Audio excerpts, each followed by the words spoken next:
Praise the Lord. परमेश्वर का धन्यवाद हो आज के सुंदर समय के लिए कि एक बार फिर परमेश्वर ने हमको ये मौका प्रदान किया कि हम परमेश्वर के वचन में चलेंगे। तो आज हम निकालेंगे याकूब 4 बाब उसकी 2, 3, 13 और 17 आयत पे हम मनन करेंगे। यहाँ पर इस प्रकार लिखा है, तुम लालसा रखते हो और तुम्हें मिलता नहीं, इसलिए तुम हत्या करते हो, तुम डाह करते हो और कुछ प्राप्त नहीं कर पाते। तो तुम झगड़ते और लड़ते हो, तुम्हें इसलिए नहीं मिलता कि मांगते नहीं। तुम मांगते तो हो और पाते नहीं, इसलिए कि बुरी इच्छा से मांगते हो ताकि अपने भोग विलास में उड़ा दो। तुम जो ये कहते कि आज या कल हम किसी और नगर में जाकर वहाँ 1 वर्ष बिताएं और व्यापार करके लाभ कमाएं, और यह नहीं जानते कि कल क्या होगा। सुन तो लो, तुम्हारा जीवन है ही क्या। तुम तो भाप के समान हो जो थोड़ी देर दिखाई देती है और फिर लोप हो जाती है। इसके विपरीत तुम्हें यह कहना चाहिए, यदि प्रभु चाहे तो हम जीवित रहें और यह वह काम भी करेंगे। पर अब तुम अपनी डींगे मारना और घमंड करते हो। ऐसा सब घमंड बुरा होता है, इसलिए जो कोई भलाई करना जानता है और नहीं करता, उसके लिए ये पाप है। किसी ने कहा है, प्रार्थना अंतिम पड़ाव नहीं है। प्रार्थना प्रथम और आधारभूत बात है। प्रार्थना प्राथमिक तथ्य है। प्रार्थना हमारे मसीह जीवन की बुनियाद है। यदि एक मसीह विश्वासी के जीवन में प्रार्थना है तो वो उसके जीवन की एक मजबूत बुनियाद है। अक्सर हमारे जीवन में होता यह है कि प्रार्थना हमारे जीवन का अंतिम पड़ाव बन जाती है। पहले हम संसारिक सारी कोशिशें करते हैं, जब संसारिक कोशिशों से नहीं होता तो प्रार्थना हमारे जीवन का जो है वो अंतिम पड़ाव बन जाती है। अपने जीवन को बेहतर बनाने के लिए हम कई कोशिशें करते हैं। हमने कई कोशिशें की भी होंगी कि हमारा जीवन स्तर जो है वो और ज़्यादा ऊंचा उठे और ज़्यादा उच्च स्थान पर हम पहुँचे। हो सकता है लोन लेकर हम कुछ चीज़ खरीदना चाहते हों, या बीमार होने पर कोशिश की होगी कि हम किसी अच्छे डॉक्टर के पास जाएं। परंतु वास्तव में जिन बातों की आपको आवश्यकता है, क्या वह सच्चे मन से उन बातों को परमेश्वर से आपने मांगा है? जो हमारी दैनिक ज़रूरत है, जो हमारे जीवन की ज़रूरत है, जो हमारे जीवन की बातें हैं, क्या हमने उनको प्रार्थना में परमेश्वर से मांगा है? यदि हम देखें तो पाते हैं कि हमारे मांगने का तरीका जो होता है वो बहुत गलत होता है। 90% लोग प्रार्थना में गलत मांगते हैं, गलत तरीके से प्रार्थना करते हैं।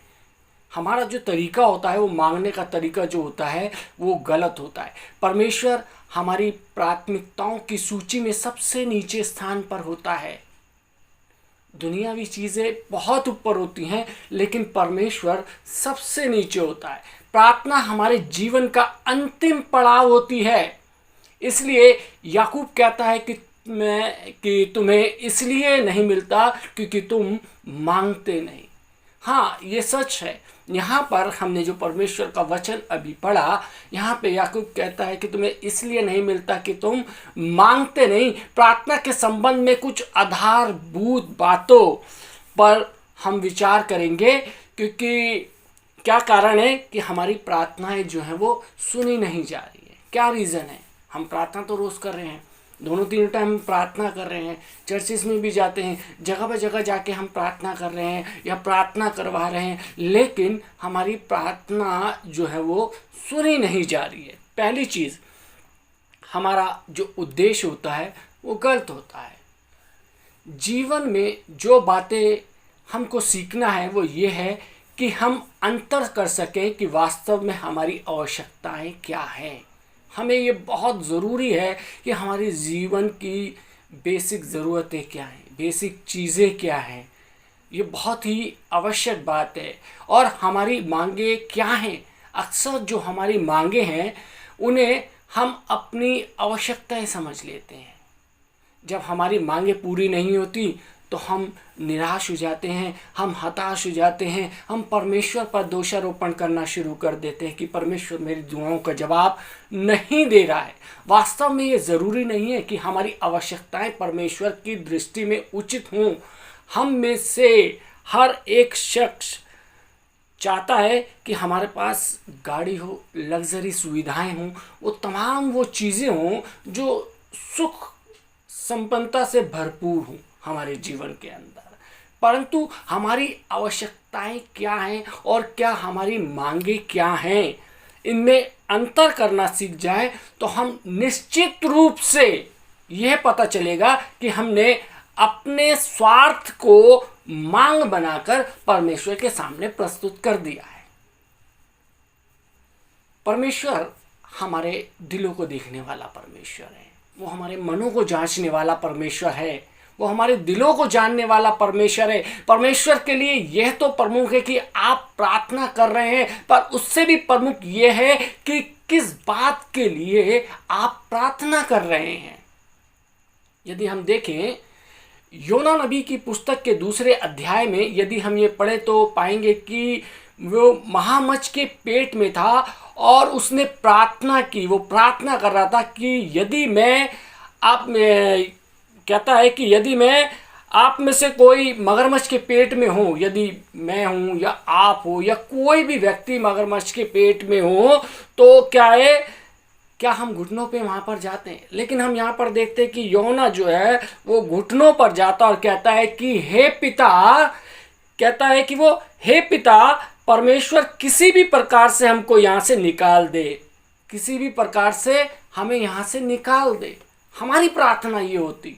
लेकिन हम दूसरी तरफ देख रहे हैं योना नबी घुटनों पर है, लेकिन हम वहाँ पर होते तो हम बिना घुटनों के ही चालू हो जाते, हम डर के मारे कांप रहे होते और कहते कि परमेश्वर हमें भी किसी भी प्रकार से यहाँ पे निकाल दे, हम तेरा धन्यवाद करेंगे, हम तेरे को धन्यवाद की भेंटें चढ़ाएंगे।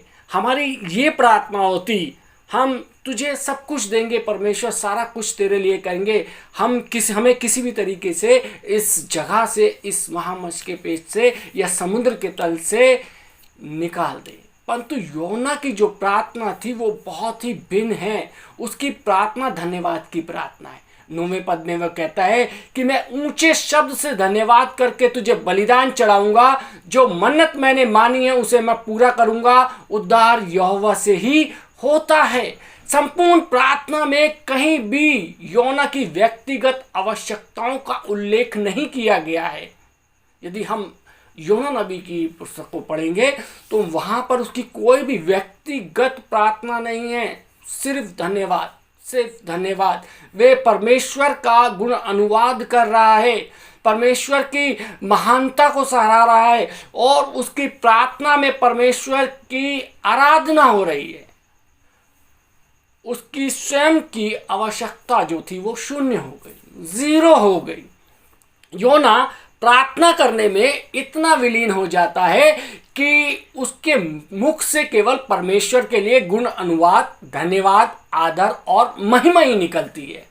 याकूब 4 बाब और उसकी 3री आयत में लिखा है कि मांगते तो हो पर पाते नहीं, क्योंकि बुरी इच्छा से मांगते हो ताकि अपने भोग विलास में उड़ा दो। हाँ मेरे अजीजों, हम अक्सर हमारी मांगे वो होती हैं जो हमारे भोग विलास की होती हैं, जो कि हमारे को एक अच्छा जीवन दे सके।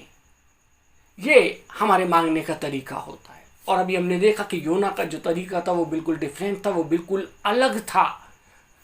जो दूसरी चीज़ है, यदि हमारे मनों में दुर्भावना या कटुता है, किसी के प्रति नफरत है, तो हमारी प्रार्थना नहीं सुनी जाएगी। और अक्सर यही होता है कि हमारी जो मन के अंदर होता है, किसी के प्रति द्वेष होता है, किसी के प्रति जिसे बोल सकते हैं कि नफ़रत होती है, और हम अपनी नफ़रत के अंदर उस व्यक्ति के लिए प्रार्थना करते हैं, अपने द्वेष के लिए, खुदा उसका वो काम ना हो, मेरा हो जाए। अक्सर ये होता है। यदि हम देखें भजन संहिता 66 बाब और उसकी 18वीं आयत में परमेश्वर का वचन यहाँ पे कहता है कि यदि मैं अपने मन को अनर्थ की बात सोचता तो प्रभु मेरी ना सुनता। यदि मैं अपने मन में अनर्थ की बात सोचता तो प्रभु ना सुनता। ये भजनकार का जो है वो लेखक है, वो कहता है यदि मैं अपने मन में अनर्थकार की बातें ना सोचता। हमारे मन में अनर्थ बातें ज़्यादा आती हैं, किसी के लिए षड्यंत्र रचते हैं तो प्रभु शायद मेरी नहीं सुनता। मैं किसी को गिराने के लिए सोच रहा होता तो शायद परमेश्वर मेरे को मेरी दुआओं का जवाब नहीं देता। अगर भाई से भाई का बैर है तो उसकी भी भेंट स्वीकार नहीं की जाएगी, उसकी भी प्रार्थना स्वीकार नहीं की जाएगी। यदि हम देखें मत्ती 5 बाब उसकी 23 और 24वीं आयत में यहाँ पे परमेश्वर का वचन कहता है कि इसलिए यदि तू अपनी भेंट वेदी पर लाए और वहाँ तू श्रवण करे कि मेरे भाई के मन में तो मेरे ओर से कुछ है, विरोध है, तो वह अपनी भेंट वहीं वेदी के सामने छोड़ दे और जाकर पहले अपने भाई से मेल मिलाप कर तब आकर अपनी भेंट चढ़ा। यदि हमारे मन में दुर्भावना है तो हमारी प्रार्थना स्वीकार नहीं की जाएगी। प्रभु यीशु मसीह कहते हैं धन्य हैं वे जिनके मन शुद्ध हैं क्योंकि वे परमेश्वर को देखेंगे। यदि हमारे मनों में जलन है, कटुता है, यदि बैर है, किसी व्यक्ति के प्रति नफरत है, अपने भाई के प्रति नफरत है, दुर्भावना है, या कह सकते हैं कि गलत विचार है, षड्यंत्र है, तो हमारी प्रार्थना जो है वो सुनी नहीं जाएगी। यदि हम देखें जकरिया नबी की पुस्तक 7 बाब और उसकी 13वीं आयत में परमेश्वर का वचन यहाँ पर कहता है कि सेनाओं के यहोवा का यह वचन है, जैसा मेरे पुकारने पर उन्होंने नहीं सुना वैसे ही उनके पुकारने पर भी मैं नहीं सुनूंगा।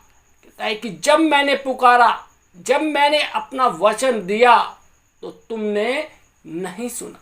परमेश्वर कह रहा है, परमेश्वर का वचन हम सबके पास है और वो हमसे अपने वचन के माध्यम से बात करता है। जैसे हम अपने परिवार के सदस्यों के साथ बात करते हैं, वैसे ही परमेश्वर का वचन भी हमारे से बात करता है अपने शब्दों के द्वारा। वो कहता है कि जब मैंने पुकारा, जब मैंने अपना वचन दिया तो तूने नहीं सुना, जब तूने मेरा संदेश नहीं सुना तब तूने मेरे वचन का तिरस्कार किया, जब मेरे वचन की शिक्षाओं को अपने जीवन में नहीं लिया, तब परमेश्वर कहता है कि जैसा मेरे पुकारने पर उन्होंने नहीं सुना वैसे ही उनके पुकारने पर भी मैं नहीं सुनूंगा। जब हम परमेश्वर का वचन का तिरस्कार करते हैं, जब हम परमेश्वर की आज्ञाओं को टालते हैं तो परमेश्वर हमारी प्रार्थनाओं की ओर ध्यान नहीं देता। वहाँ पे कहता है कि मैं उनको नहीं सुनूंगा। परमेश्वर हमको पुकारता है, हमको अजीजों आवाज़ देता है, परमेश्वर अपने वचन की शिक्षा देता है, हमको चेतावनी देता है और हम जो हैं परमेश्वर के वचन को नहीं सुनते, परमेश्वर की चेतावनियों पर ध्यान नहीं देते, परमेश्वर की चेतावनियों की ओर मनन नहीं करते हैं, परंतु उसके बाद भी यही अपेक्षा करते हैं कि परमेश्वर हमारी सुने। लेकिन परमेश्वर कहता है, यदि हम देखें मत्ती 6 बाब और उसकी 33वीं आयत में परमेश्वर का वचन कहता है इसलिए पहले तुम परमेश्वर के राज्य और उसके धर्म की खोज करो तो ये सब वस्तुएं भी तुम्हें मिल जाएंगी। पहले परमेश्वर के राज्य की खोज करनी है। हम पहले वस्तुएं प्राप्त करना चाहते हैं, उसकी आशीषें प्राप्त करना चाहते हैं। जब हम अपने कर्तव्य और जिम्मेदारियों का श्रवण करते हैं, हम पहले संसारिक वस्तुओं को खोजते हैं, संसारिक चीज़ों की लालसा करते हैं, संसारिक चीज़ों के पीछे भागते हैं, संसारिक चीज़ों को खोजते हैं और फिर सोचते हैं कि हम धर्मी बन जाएंगे। हम सोचते हैं कि अभी तो बहुत समय है, जब हम रिटायर हो जाएंगे तब परमेश्वर का भजन करेंगे, उसकी आराधना में आएंगे, उसके विषय में जानेंगे और जो सेवा हमसे होगी हम उस सेवा को करेंगे। वास्तव में हमारी चिंता उलट हो जाती है, हमारी प्राथमिकताएं उलट हो जाती हैं। वो कहता है कि पहले तुम उसके धर्म और उसके राज्य की खोज करो तो ये सब वस्तुएं तुम्हें मिल जाएंगी। उसके राज्य को समझो, उसकी धार्मिकता को जानो, उसके वचन में चलो, उसके वचन को खोजो, उसके वचन को अपने भीतर उतारो। फिर मेरी प्रतिज्ञा है कि ये सब वस्तुएं तुम्हें मिल जाएंगी। परमेश्वर की प्रतिज्ञा है, किसी मनुष्य की प्रतिज्ञा नहीं है जो वो झूठ बोले। ये परमेश्वर की प्रतिज्ञा है। पहले क्या करना है?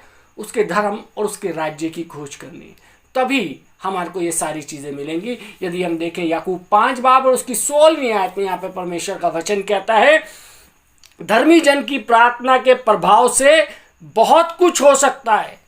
धर्मी जन की प्रार्थना से बहुत कुछ हो सकता है। ये धर्मी कौन है? वह जिसने उसके राज्य की खोज की है। जैसे कि प्रभु यीशु मसीह ने कहा, पहले उसके धर्म और उसके राज्य की खोज करो तो ये सब वस्तुएं तुम्हें मिल जाएंगी। धर्मी वो है जो उसके धर्म और उसके राज्य की खोज करती है, इसलिए उसकी प्रार्थनाओं के प्रभाव से बहुत कुछ हो सकता है। बहुत सारी चीज़ें हो सकती हैं उसके प्रार्थना के प्रभाव से। हमारी धार्मिकता में कुछ कमी हो सकती है। एक व्यक्ति प्रार्थना करता है तो उसकी सुन ली जाती है, दूसरा व्यक्ति प्रार्थना करता है तो उसकी नहीं सुनी जाती। परमेश्वर के वचन में उदाहरण है कि दो व्यक्ति परमेश्वर के मंदिर में प्रार्थना करते हैं, एक स्वीकार कर लिया जाता है और दूसरा अस्वीकार कर दिया जाता है। दो व्यक्ति भेंट चढ़ाने के लिए आते हैं, एक व्यक्ति की भेंट स्वीकार कर ली जाती है और दूसरे व्यक्ति की जो भेंट होती है वो अस्वीकार कर दी जाती है। क्यों? क्योंकि जिस व्यक्ति के जीवन में धार्मिकता है, जिसने परमेश्वर की धार्मिकता और उसके वचन की खोज की है, उसके लिए परमेश्वर का वचन कहता है कि ये सारी वस्तुएं जो हैं वो उसको मिल जाएंगी। वो सारी की सारी चीज़ें देगा जो उसको ज़रूरत है, जो उसकी नीड है, बेसिक नीड है, जो उसको आगे चल के ज़रूरत पड़ेगी, वो सारी चीज़ें परमेश्वर उसको प्रदान करेगा। धर्मी जन की प्रार्थना के प्रभाव से बहुत कुछ हो सकता है। आप अपनी सामर्थ्य नहीं जानते हैं, लेकिन शैतान आपकी सामर्थ्य जानता है। यदि इसका जीवन एक प्रार्थनाई जीवन हो गया तो इसके ऊपर मेरा कुछ भी प्रभाव नहीं होगा। यदि हम कंगाल की दुहाई नहीं सुनते तो हमारी प्रार्थना नहीं सुनी जाएगी।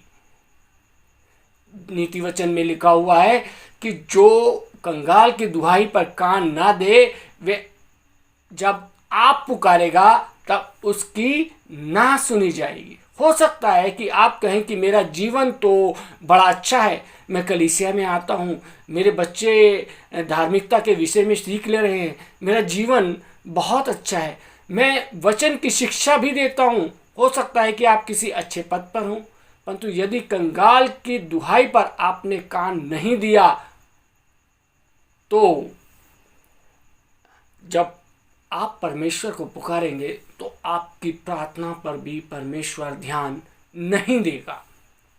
तीसरी चीज़, यदि हम संदेह करते हैं तो हमारी प्रार्थना नहीं सुनी जाएगी। बहुत से लोग हैं जो प्रार्थना तो करते हैं, प्रार्थना करवाते भी हैं, लेकिन उनके भीतर संदेह उत्पन्न हो जाता है कि ऐसा होगा या नहीं होगा, क्या प्रार्थना से ऐसा संभव है या नहीं है। बहुत से लोगों के जीवन के अंदर ये सब चीज़ें, ये प्रश्न आते हैं प्रार्थना कराते समय। जब किसी पास्टर प्रचार से कराते हैं या खुद करते हैं अपनी प्रार्थनाएं तो उनके मन में शंका आती है। लेकिन हमारे को प्रार्थना पर संदेह नहीं करना है। यदि हम देखें याकूब 1 बाब उसकी 5 से 8 आयत, यहाँ पर परमेश्वर का वचन कहता है, पर यदि तुम में से किसी को बुद्धि की घटी हो तो परमेश्वर से मांगे जो बिना उलाना दिए सबको उदारता से देता है और उसको दी जाएगी, पर विश्वास से मांगे और जो कुछ संदेह ना करे, क्योंकि संदेह करने वाला समुद्र की लहर के समान है जो हवा से बहती है और उछलती है। ऐसा मनुष्य ये ना समझे कि मुझे प्रभु से कुछ मिलेगा। वह व्यक्ति दूषित है और अपनी सारी बातों में चंचल है। यदि मन में विश्वास नहीं वरन संदेह है तो प्रार्थना कर रहे हैं तो मात्र शब्द ही हैं वो, उसमें हमारा दिमाग और हमारा दिल शामिल नहीं, तो वहाँ पर संदेह होगा, वहाँ पर विश्वास नहीं होगा। इस कारण वह परमेश्वर का काम भी नहीं होगा। इसलिए हमारे काम नहीं होते, इसलिए अटक जाते हैं। प्रार्थना तो करते हैं लेकिन नहीं होता, इसलिए हमारे काम रुकते हैं। प्रभु यीशु ने अपने चेलों को प्रचार करना नहीं सिखाया था, उसने अपने चेलों को काउंसलिंग करना नहीं सिखाई थी, उसने अपने चेलों को चंगाई करने के तरीके नहीं सिखाए थे, परंतु उसने अपने चेलों को प्रार्थना करना सिखाया था। प्रार्थना हमारे मसीह जीवन की, हमारे मसीह विश्वास की, हमारे जीवन की गवाही की बुनियाद है। क्योंकि जब हम प्रार्थना करते हैं तो इस बात को प्रदर्शित करते हैं कि हमारी निर्भरता किस पर है। हमारी प्रार्थना यह प्रदर्शित करती है कि हमारी निर्भरता परमेश्वर पर है। परमेश्वर हमारा दृढ़ गढ़ और हमारी चट्टान है, उस पर हमारी आशा है, वो हमारे जीवनों का आधार है। जब हम प्रार्थना करते हैं तो इस बात को प्रदर्शित करते हैं कि हमारे जीवन का प्रमुख कौन है। जी हाँ, प्रार्थना करने का मतलब है कि हमारे जीवन का प्रमुख कौन है, हमारे जीवनों को चलाने वाला कौन है। परमेश्वर के वचन में सैकड़ों ऐसे उदाहरण पाए जाते हैं प्रार्थना के। प्रभु यीशु मसीह ने प्रार्थना की और 5 रोटी और 2 मछलियों से जो था वहां पर चमत्कार किया। 5000 लोगों को जो था प्रभु यीशु मसीह ने वहां पर हम देखते हैं कि भोजन करा दिया।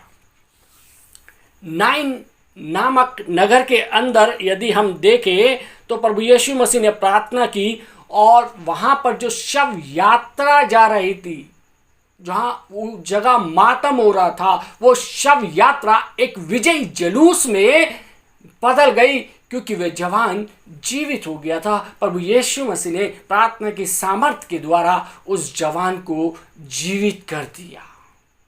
प्रभु यीशु मसीह ने प्रार्थना की और 4 दिन से मरा हुआ मुर्दा लाजर कब्र से बाहर निकल आया। यह है प्रार्थना की शक्ति। संदेह नहीं है इस प्रार्थना में, इसलिए चमत्कार है। जब हमारे जीवन के अंदर संदेह होता है तो कोई चमत्कार नहीं होता। मूसा ने प्रार्थना की और सूखी चट्टान में से जल के सोते को बह निकाला। एलिया ने प्रार्थना की और आकाश से आग बरसी और 3.5 वर्ष तक पृथ्वी पर वर्षा नहीं हुई। डैनियल ने प्रार्थना की और परमेश्वर ने भूखे सींगों के मुंहों को बंद कर दिया। यह है प्रार्थना की सामर्थ। जब हमारी ज़रूरत होती है तो हम प्रार्थना करें। मूसा ने जैसे उस सूखी चट्टान में से पानी का सोता बाहर निकाला, आपके सोतों को परमेश्वर बहाता चला जाएगा। जब हम किसी मुश्किल में पड़े हों तो हमें डैनियल को याद करना चाहिए। जब किसी संकट में फंसे हों, क्योंकि परमेश्वर से उसने प्रार्थना की, और जब परमेश्वर से प्रार्थना की तो परमेश्वर ने सींगों के मुंह को बंद कर दिया। यहोशू ने प्रार्थना की और वचन बताता है कि सूर्य जो था वो ठहर गया, रुक गया। बड़े बड़े शोधकर्ता इस बात को स्वीकार करते हैं कि सूर्य थम गया था, समय ठहर गया था। परमेश्वर प्रार्थना के द्वारा समय को भी ठहरा देता है। हिजकिय्याह ने प्रार्थना की और परमेश्वर ने अपनी योजना को बदल दिया। परंतु परमेश्वर का जीवित वचन कहता है कि यदि मेरी प्रजा के लोग जो मेरे कहलाते हैं दीन होकर प्रार्थना करें, मेरे दर्शन के खोजी हों और अपने बुरी चाल से फिरे, तो मैं उनकी प्रार्थना को सुनकर उनका पाप जो है वो क्षमा करूंगा, उनके देश को ज्यों का त्यों कर दूंगा। अब से जो प्रार्थना इस स्थान में की जाएगी उस पर मेरी आंखें खुली और मेरे कान लगे रहेंगे। जी हाँ मेरे अजीजों, ये प्रार्थना की सामर्थ है, ये प्रार्थना की ताकत है। आज हम लोग, मसीह लोग, प्रार्थना को बहुत ज़्यादा हल्के में ले लेते हैं। आज हमारे पास प्रार्थना करने के लिए समय नहीं होता। जब हम पारिवारिक प्रार्थनाएं करते हैं बस वही होती है, लेकिन उसके बाद जब हम खाली समय में होते हैं, क्या हम प्रार्थना करते हैं? देखिए, प्रार्थना उठते हुए भी करनी चाहिए, बैठते हुए भी, और आप चलते हुए भी आप प्रार्थना कर सकते हैं। प्रार्थना किसी भी टाइम कर सकते हैं, किसी भी पोजीशन में कर सकते हैं। प्रार्थना हमारे आत्मिक जीवन को मजबूत बनाती है। प्रार्थना मेरे और आपके परमेश्वर के संबंध को मजबूत बनाती है। एक मसीही व्यक्ति होने के नाते हमें प्रार्थना पर ज़्यादा जोर देना चाहिए। जब हम प्रार्थना पर ज़्यादा जोर देंगे तो हम खुद ब खुद आत्मिक उन्नति करेंगे, और ना सिर्फ आत्मिक उन्नति करेंगे बल्कि सांसारिक उन्नति भी होगी। क्योंकि परमेश्वर साफ कहता है, परमेश्वर का वचन कहता है कि पहले तुम उसके धर्म और उसके राज्य की खोज करो तो ये सब वस्तुएं तुम्हें मिल जाएंगी।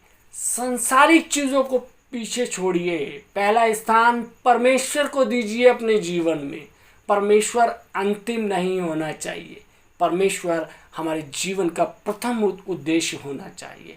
आज मेरे और आपके जीवन में परमेश्वर अंतिम तौर पे हम देखते हैं, अंतिम व्यक्ति के तौर पे, जब अपने सारे काम कर चुके होते हैं, जब अपने सारी ताकत, अपना पैसा, अपनी सोर्स, अपना सब कुछ लगा लेते हैं, जब काम नहीं होता तो हम कहते हैं अब हम प्रभु के हाथ में छोड़ते हैं, परमेश्वर के हाथ में देते हैं।